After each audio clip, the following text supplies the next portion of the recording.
नमस्कार प्यारे बच्चों। आज हम पाठ पढ़ने जा रहे हैं मीराबाई, कक्षा 11वीं, हिंदी आधार।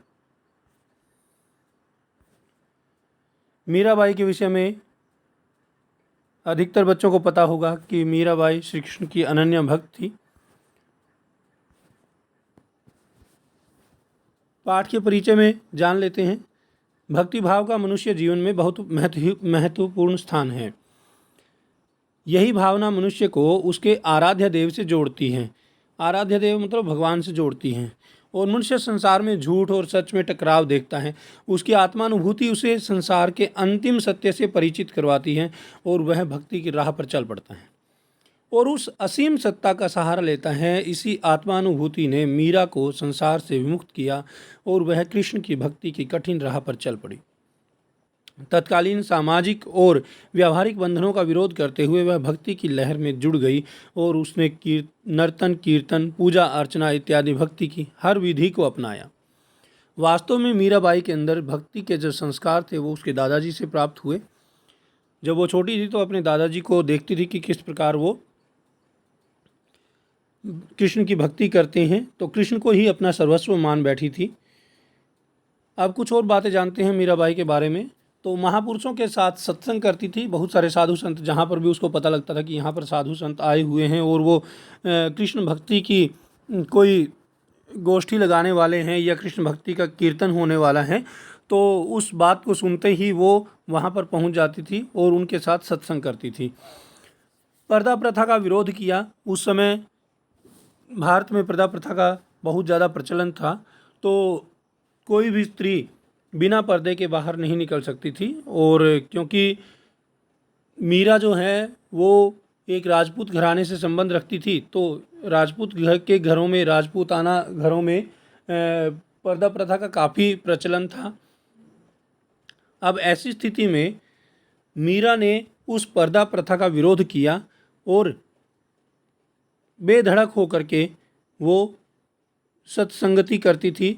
सज्जनों के जो कीर्तन होता था, भजन कीर्तन होता था मंदिरों में, वहाँ पर जाती थी, वहाँ नृत्य भी करती थी और गीत भी गाती थी, पद भी गाती थी।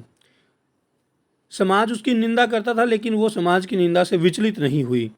और भक्तिकालीन कृष्ण का भक्त धारा में मीरा का महत्वपूर्ण स्थान है। कृष्ण भक्ति के साथ साथ निर्गुण भक्ति का प्रभाव भी मिलता है और कृष्ण के प्रति समर्पण का भाव है। उनके सुंदर रूप का वर्णन है और सांसारिक लोगों की प्रवृत्ति का चित्रण किया गया है। संसार के लोगों को देख करके वो थोड़ा सा उसके मन में शोक पैदा होता था कि संसार के लोग किस प्रकार भक्ति भावना को समझ नहीं पाते हैं और किस प्रकार वो भोग विलास में ही डूबे हुए हैं। देखिए, मीराबाई के जीवन परिचय के बारे में बात कर लेते हैं। तो घायल की गत घायल जाने, हियड़ों अगठा संजोए, जोहर की गत जोहरी जाने, क्या जान्या जिन खोए। तो मीराबाई के पदावली में से कुछ पंक्तियां हैं, ये परशुराम चतुर्वेदी जी के द्वारा संकलित की गई हैं। मीरा का जन्म 1498 ईस्वी में कुड़की गांव में, मारवाड़ रियासत जो कि राजस्थान में पड़ती है, तो वहाँ पर हुआ था। और प्रमुख रचनाएं जो हैं इनकी मीरा पदावली और नरसी जीरो महार्यो, ये दो रचनाएं इनकी प्रमुख हैं। इन्हीं में इनके सभी के सभी पद संकलित हैं। मृत्यु इनकी 1546 ईस्वी में हुई। मीरा सगुण धारा की महत्वपूर्ण भक्त कवियत्री थी। कृष्ण की उपासिका होने के कारण उनकी कविता में सगुण भक्ति मुख्य रूप से मौजूद है, लेकिन निर्गुण भक्ति का प्रभाव भी मिलता है। अब ये सगुण और निर्गुण क्या है, एक बार समझ लेते हैं। सगुण का अर्थ होता है जब हम ईश्वर की एक अवतार के रूप में पूजा करें, उसकी कुछ निशानियां हमारे मन में हों। जैसे राम के विषय में बात करें तो उसके पास धनुष बाण हो, और अगर शिव के बारे में बात करें तो शिव के पास त्रिशूल हो, जटाधारी हो, गंगा बहती हो, माथे पर चंद्रमा हो। तो इस प्रकार की जो ये हम गुणों के एक तरह से हम एक साकार रूप मान लेते हैं गुणों के माध्यम से। तो जब हम ऐसे साकार रूप में भगवान की पूजा करते हैं तो उसको सगुण भक्ति धारा कहा जाता है, सगुण भक्ति कहा जाता है। लेकिन जब हम माने कि प्रत्येक जीव के अंदर ईश्वर का निवास है और किसी अवतार के रूप में भगवान ने यहाँ जन्म नहीं लिया, बल्कि प्रत्येक जीव के अंदर वो घट घट में व्यापी है, तो वो निर्गुण भक्ति धारा है। तो वैसे तो मीरा जो है वो सगुण भक्ति धारा की कवयित्री थी, वो श्री कृष्ण की पूजा करती थी, अवतार मानती थी विष्णु का उनको, लेकिन उनके ऊपर कबीर जैसे संत कवियों की जो सोच थी उसका प्रभाव नज़र आता है। क्योंकि कबीर जो थे निर्गुण धारा के कवि थे, वो ईश्वर को एक निर्गुण निराकार रूप में मानते थे, वो किसी अवतार के रूप में उसको नहीं पूजते थे, और प्रत्येक जीव जगत में वो ईश्वर का समावेश मानते थे या ईश्वर का होना मानते थे। तो उसी प्रकार मीरा भी इसी बात को मानती है कि प्रत्येक जीव के अंदर ईश्वर का निवास है, लेकिन फिर भी वो उस ईश्वर की पूजा श्री कृष्ण के रूप में करती है। तो सगुण होते हुए भी निर्गुण भक्ति धारा का उनके ऊपर थोड़ा सा प्रभाव दिखाई देता है। संत कवि रैदास उनके गुरु माने जाते हैं और बचपन से ही उनके मन में कृष्ण भक्ति की भावना जन्म ले चुकी थी, इसलिए वे कृष्ण को ही अपना आराध्य और पति मानती रहीं।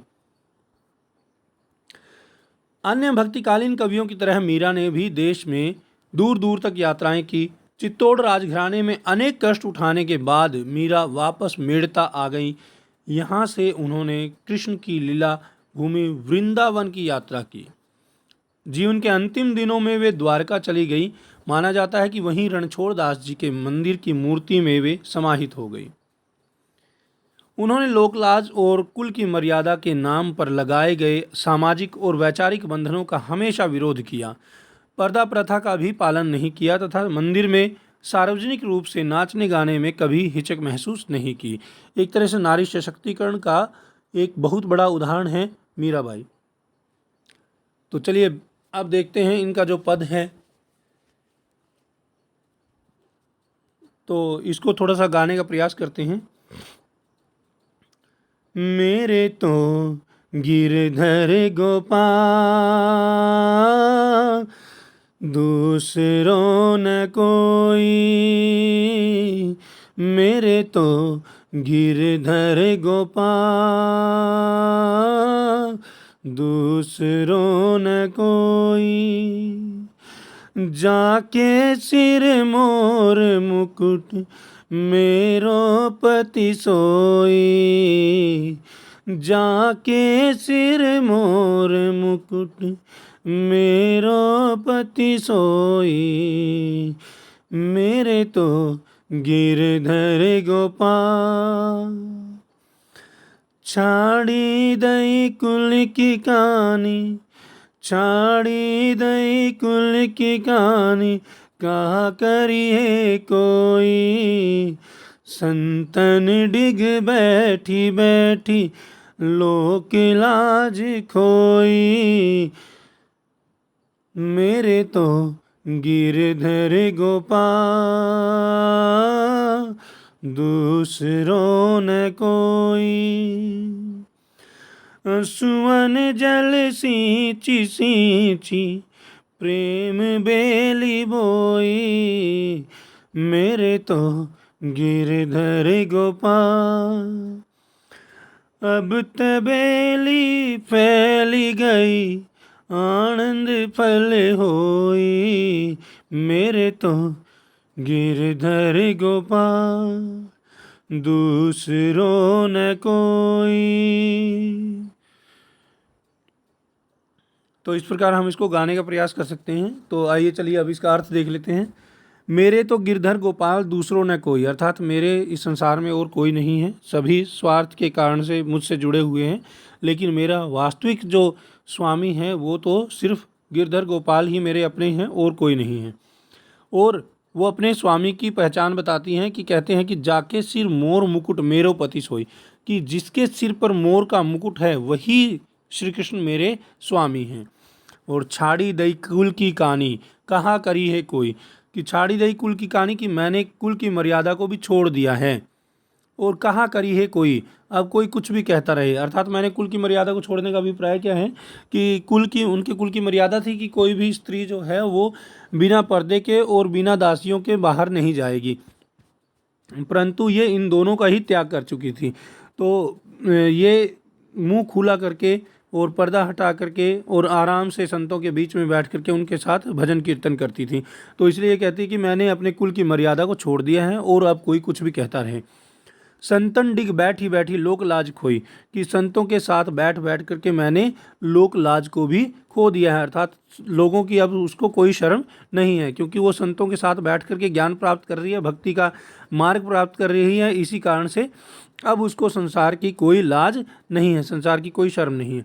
फिर आगे कहते हैं कि उसने भक्ति कैसे प्राप्त की, तो कहते हैं कि आंसुअन जल सींची सींची प्रेम बेली बोई, कि आंसुओं के जल से सींच सींच करके उन्होंने प्रेम रूपी बेल को बोया है।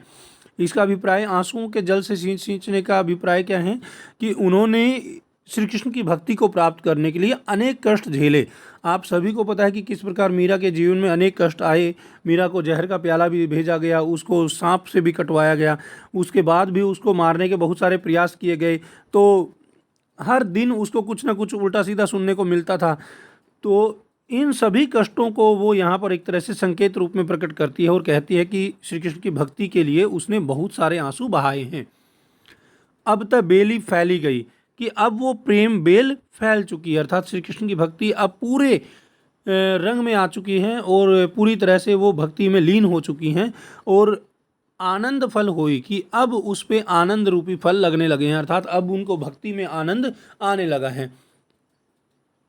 दूध की मतनियाँ बड़े प्रेम से बिलोई, अब ये प्रतीकात्मक शैली में कहती हैं कि दूध की मतनियाँ, अर्थात दूध को, जिस प्रकार कोई महिला जो है वो दूध को बड़े प्रेम से बिलोती है और उसमें से मक्खन निकाल लेती है और लस्सी को छोड़ देती है। अब यहाँ पर दूध क्या है, मतनियाँ क्या है और घी क्या है, ये समझने की बात है। दूध जो है वो संसार की जो रीति रिवाज, जो परंपराएं हैं वो हैं, और उनमें से दूध की मथनियाँ बड़े प्रेम से बिलोई, कि उसने दूध को अच्छी तरह मथा मतलब उसके ऊपर विचार किया, अच्छी तरह सोच समझ करके उसने उसमें से दधी मथी, कि उसके सांसारिकता को उसने अच्छी तरह से मथा, मतलब सांसारिकता को अच्छी तरह विचार किया, सांसारिक बातों के ऊपर अच्छी तरह विचार किया, और उनमें से घृत काढ़ी लियो मतलब श्री कृष्ण की भक्ति रूपी घी उसने निकाल लिया। श्री कृष्ण की भक्ति को वो संसार का सार कहती हैं। जिस प्रकार दही का सार जो है वो घी होता है, अगर घी उसमें से निकाल लिया जाए तो दही में इतनी जान नहीं बचती, तो लस्सी रह जाती है। तो उसी प्रकार सांसारिकता का जो सार है, सार तत्व है, वो श्री कृष्ण की भक्ति है। अगर उसको उसने ग्रहण कर लिया तो बाकी जो सांसारिकता थी उसके लिए वो व्यर्थ हो गई और उसने उसको तुरंत छोड़ दिया, अर्थात सांसारिक मोह माया को उसने छोड़ दिया, त्याग दिया। डारी दही छोई मतलब लस्सी। अब भगत देखी राजी हुई, कि वो भक्तों को देख करके प्रसन्न होती हैं, और जगत देखी रोई, लेकिन संसार के लोगों को मोह माया में उलझा हुआ देख करके रोती हैं। दासी मीरा लाल गिरधर तारो अब मोही, कि हे गिरधर गोपाल, मैं मीरा तुम्हारी दासी हूँ और तुम मुझे इस भव सागर से पार लगाओ, अर्थात इस संसार से मुझे पार लगाओ और मुझे मुक्ति प्रदान करो। तो आशा है आप सभी को ये अच्छे से समझ में आ गया होगा। उसके बाद देखिए कुछ शब्द हैं, उन शब्दों को एक बार फिर से देख लेते हैं। कानी मतलब मर्यादा, हरियाणवी में भी एक शब्द आता है कैन करना मतलब मर्यादा रखना या लाज रखना। डिग मतलब साथ में, और बेली मतलब बेल, प्रेम की बेल, और बिलोई मतलब मथना, दही को मथा जाता है तो बिलोई मतलब बिलोना, हरियाणवी में राजस्थानी में बिलोना बोलते हैं, मतलब उसको दही को मथना। और छोई मतलब छाछ या लस्सी, जो कि प्रतीक है सारहीन अंश का, जिसमें कोई सार नहीं रहा, जिसमें कोई जान नहीं रही। तो अगर सांसारिकता से कृष्ण की भक्ति को निकाल लिया जाए तो मीरा के अनुसार उस सांसारिकता में कुछ नहीं बचता। अब आप लोग बताइए जल्दी से कि मेरे तो गिरधर गोपाल, यह पद किसकी रचना है? तो आपका अनुमान बिल्कुल सही है। अनुमान क्या, आप लोगों ने पद पढ़ लिया है, तो इसलिए आप लोगों को सभी को ज्ञान हो गया होगा कि ये मीराबाई की रचना है और मीरा पदावली के अंदर संकलित है। अब इसमें कौन सा भाव प्रकट हुआ है? तो इसमें भक्ति भावना प्रकट हुई है, श्री कृष्ण के प्रति भक्ति भाव दर्शाया गया है। इस पद में मीरा के कहने का क्या भाव है? तो मीरा कहना चाहती हैं कि इस संसार की जो सांसारिकता है उसमें कुछ नहीं है, सिर्फ श्री कृष्ण की भक्ति ही इस सांसारिकता का मूल तत्व है और हमें श्री कृष्ण की भक्ति करनी चाहिए। और वो अपने आराध्य देव की विशेषताओं का भी इसमें वर्णन करती हैं। मीरा किसकी भक्ति करती हैं? तो मीरा श्री कृष्ण की भक्ति करती हैं और वो श्री कृष्ण को अपना स्वामी मानती हैं, अर्थात अपना पति मानती हैं। तो चलिए कुछ और चीज़ें भी बताइए जल्दी से कि मीरा के उपास्य देव कौन हैं। तो मीरा के उपास्य देव कौन हैं? राम हैं, श्री कृष्ण हैं या शिव हैं? जी हाँ, मीरा के उपास्य देव श्री कृष्ण हैं। तो मीरा कृष्ण की उपासना किस रूप में करती है? तो मीरा श्री कृष्ण की उपासना अपने स्वामी के रूप में करती है, अपने पति के रूप में करती हैं। वो उनको अपना स्वामी या अपना पति मानती हैं। मीरा का समाज के प्रति विरोध किन पंक्तियों में अभिव्यंजित हुआ है? तो मीरा का समाज के प्रति विरोध जो है वो देखिए यहाँ पर आया है कि छाड़ी दई कुल की कहानी कहाँ करी है कोई। तो इन पंक्तियों में मीरा के द्वारा संसार का या समाज का विरोध किया गया है कि मैंने तो कुल की मर्यादा को छोड़ दिया है, अब चाहे कोई कुछ भी मुझे कहता रहे। और अगली पंक्ति भी साथ में देखिए कि संतन डिग बैठी बैठी लोक लाज खोई, कि मैंने संतों के साथ बैठ बैठ करके लोक मर्यादा को छोड़ दिया है, खो दिया है, खत्म कर दिया है, नष्ट कर दिया है। अर्थात मुझे लोक लाज का कोई फर्क नहीं पड़ता, लोग मेरे बारे में क्या कहते हैं मुझे उससे कोई शर्म महसूस नहीं होती, क्योंकि वो कोई गलत काम नहीं कर रही हैं। तो इस प्रकार वो समाज का विरोध इन दोनों पंक्तियों में करती हैं। चलिए आगे देखते हैं। अब अगला प्रश्न है, प्रेम को किसका रूप दिया गया है? तो प्रेम को यहाँ पर किसका रूप दिया गया है? बेल का रूप दिया गया है। तो यहाँ पर रूपक अलंकार बनता है और रूपक एवं अनुप्रास अलंकारों का एक एक उदाहरण लिखें। तो आप रूपक और अनुप्रास अलंकारों का उदाहरण इसमें से छांटिएगा। देखिए एक बार देख लेते हैं। यहाँ पर रूपक अलंकार के बहुत सारे उदाहरण आपको मिल जाएंगे, जैसे आंसुअन जल है, प्रेम बेली है और आनंद फल है। ये सारे रूपक अलंकार के उदाहरण हैं।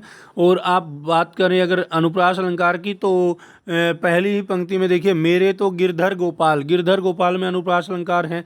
मोर मुकुट में म की आवृत्ति के कारण से अनुप्रास अलंकार है। और कुल की कहानी में क वर्ण की आवृत्ति से, और आगे कहा करी है कोई में भी क वर्ण की आवृत्ति से अनुप्रास अलंकार है। लोक लाज में फिर से अनुप्रास अलंकार है। आगे चलें तो देखते हैं यहाँ पर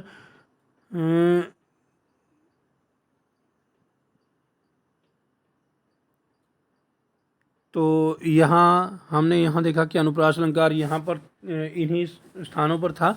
और उसके बाद हम देखते हैं, बात करें पुनरुक्ति प्रकाश अलंकार की, तो पुनरुक्ति प्रकाश अलंकार में बैठी बैठी शब्द आया है, सींची सींची शब्द आया है। तो इन स्थानों पर पुनरुक्ति प्रकाश अलंकार है। पूरे पद में अगर आप देखोगे तो अंतिम शब्द जो हैं, प्रत्येक पंक्ति में अंतिम जो शब्द हैं उसमें सभी में ओई की ध्वनि लास्ट में आती है। जैसे दूसरों न कोई, मेरो पति सोई, कहा करी है कोई, और लोक लाज खोई। तो इस प्रकार जो अंतिम अंत में जो राइमिंग बन रही है, जो तुकबंदी बन रही है, उसके कारण से यहाँ पर अंत्यानुप्रास अलंकार है। अंत्यानुप्रास अलंकार याद रखिएगा सभी। और इसमें प्रतीकात्मक और लाक्षणिक शैली का प्रयोग किया गया है। प्रतीकों का ज़्यादा इस्तेमाल किया गया, जैसे आंसुओं का, प्रेम बेल का और आनंद का, आनंद फल का और दूध की मथनियाँ, इन सभी को प्रतीकों के रूप, दही, घी, ये सभी प्रतीकों के रूप में इस्तेमाल किए गए हैं। चलिए अगला प्रश्न देखिए, पद्यांश की भाषा कौन सी है? तो पद्यांश की भाषा आप सभी को पता है कि मीरा जो है वो राजस्थान की रहने वाली थी, लेकिन श्री कृष्ण की भक्ति करती थी। और अंतिम उसमें एक तरह से वो मेड़ता से जाने के बाद जब वो वृंदावन गई तो काफ़ी समय उन्होंने वृंदावन और मथुरा के आसपास के क्षेत्र में बिताया। इस कारण से वो ब्रज भाषा भी सीख गई। तो उनके जो पद हैं उनमें अधिकतर पदों में राजस्थानी मिश्रित ब्रज भाषा है। राजस्थानी भी मिली हुई है और ब्रज भाषा भी उसमें मिली हुई है। तो इस प्रकार राजस्थानी मिश्रित ब्रज भाषा इनके पदों की भाषा है। चलिए अब आप लोगों के लिए कुछ गृह कार्य हैं, देखिए इस गृह कार्य को और इसको अपने गृह कार्य पुस्तिका में कर लीजिएगा। तो पहला है प्रश्न आपका कि पद्यांश में निहित अलंकारों को स्पष्ट कीजिए। तो अलंकार हमने अधिकतर तो देख लिए हैं इसमें, तो उन्हीं अलंकारों को आप अपनी गृह कार्य पुस्तिका में लिख सकते हैं।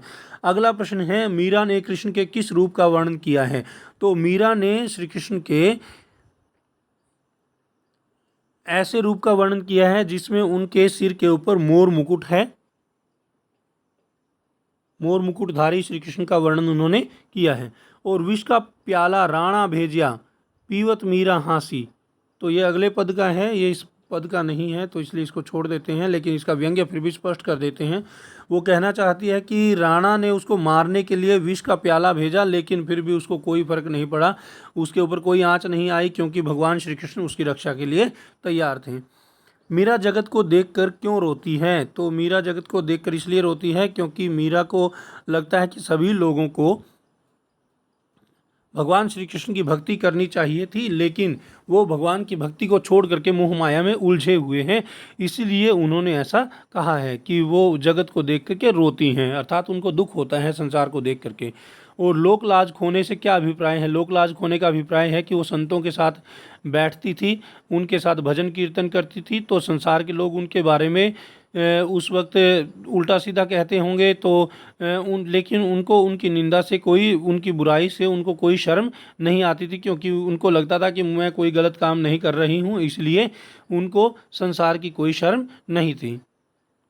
और लोग मीरा को बावरी क्यों कहते थे? तो लोग मीरा को बावरी इसलिए कहते थे क्योंकि वो रानी होने के बावजूद भी नंगे पैर ही दौड़ पड़ती थी। जब उनको कोई साधु संत के विषय में पता लगता था कि कोई साधु संत आए हों और वो श्री कृष्ण भगवान का भजन करने वाले हैं, तो वो बुरी तरह से दौड़ती थी, और उनको कोई किसी प्रकार की मर्यादा, राजकुल की मर्यादा नहीं थी, इसी कारण से लोग उसको बावरी कहते थे। दूसरा, वो श्री कृष्ण की भक्ति में भी बावरी थी।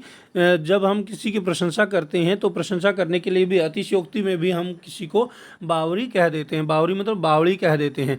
तो क्यों कहते हैं? क्योंकि हमें यह लगता है कि वो बिल्कुल उसमें लीन हो चुकी है, उसको कोई सुध नहीं है संसार की, इस कारण से भी लोग उसको बावरी कहते थे। दूसरे पद्यांश में मीरा ने भक्ति की किस विधि को अपनाया है? तो मीरा ने भक्ति की प्रेम भक्ति को इसने अपनाया है, प्रेम रूपी भक्ति को अपनाया है, क्योंकि वो श्री कृष्ण को अपने पति के रूप में मानती थी, और वो प्रेम आश्रयी शाखा की प्रमुख कवयित्री रही हैं। न्यात कहे कुल नासी में कौन सा भाव प्रकट हुआ है? इसमें कहा गया है कि ये दूसरे पद्यांश का है प्रश्न वास्तव में, लेकिन इसका अर्थ मैं बता देता हूँ। ये कहते हैं न्यात का अर्थ होता है कुल के लोग, तो कुल के लोग उसको उनके कुल का नाश करने वाली कहते थे, क्योंकि कुल के लोगों को अच्छा नहीं लगता था जब वो अपनी मर्यादा को छोड़ करके, राजकुल की मर्यादा को छोड़ करके वो इधर उधर जाती थी और संतों के साथ बैठती थी और उनके साथ भजन कीर्तन करती थी, तो उनको बिल्कुल भी अच्छा नहीं लगता था, इसलिए वो कहते थे कि तुमने हमारे कुल का नाश कर दिया है। चलिए, धन्यवाद। आप सभी स्वस्थ रहें, व्यस्त रहें और मस्त रहें। इस वीडियो को एक बार फिर देखें और ध्यान से इसको समझें, और इन प्रश्नों को अपनी कॉपी में कर लें और साथ में इनको अच्छे से याद कर लें। तो बहुत बहुत धन्यवाद आप सभी का।